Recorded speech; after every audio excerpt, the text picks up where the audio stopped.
Go to a good college, get good grades, do an internship or two, get the return offer. Then, enjoy the rest of your life. Sound familiar? Well, this is the vision that CS majors are fed. And to be honest, it sounds like a good plan, except that it's wrong. If your goal is to get a good job, maybe at FANG, maybe at a startup, then I'll concede that doing an internship is definitely the way to go. It's just that the roadmap we've all been given to get said internship has been a big, fat lie. Here's the kicker. Good grades does not equal good internship. In fact, I'd argue otherwise. The steps to landing a software engineering internship are as follows. First, apply through the company website, complete the online assessment, do a few virtual or live interviews, and then get the offer. Did you notice how I never mentioned GPA? That's because it's not used in the hiring process.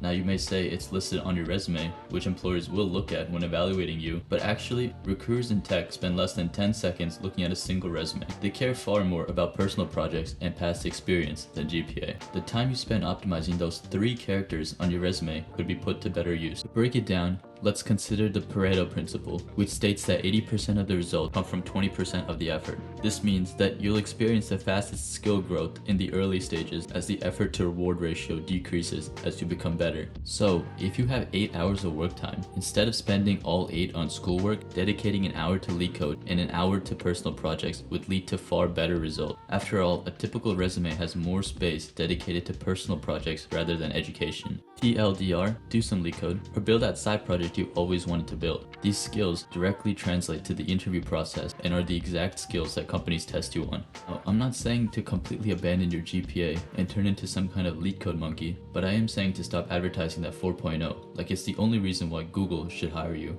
As long as your GPA is above some minimal threshold, you check that box and are evaluated on the next criteria. Now what that threshold is, it depends on your goals. If you're aiming for top quant firms, at least a 3.7 GPA is strongly preferred. Most tech firms on the other hand accept anything above a 3.0 GPA, with many of them not looking at it at all. In fact, Google, Apple, IBM, and all Musk companies have openly stated that they don't even have a degree requirement, let alone a GPA threshold. The reason is because when a tech company extends an offer, they aren't hiring you for your knowledge, but rather your adaptability and ability to figure things out on the job. The point is, the tech landscape is not like any other field. On-the-job skills are almost always prioritized over a higher GPA. Top companies look to hire the greatest talents, not the greatest students. And more often than not, the greatest talents are not the greatest students. So that was an array of thoughts on the biggest lie given to CS students. Let me know if you agree with it in the comments below.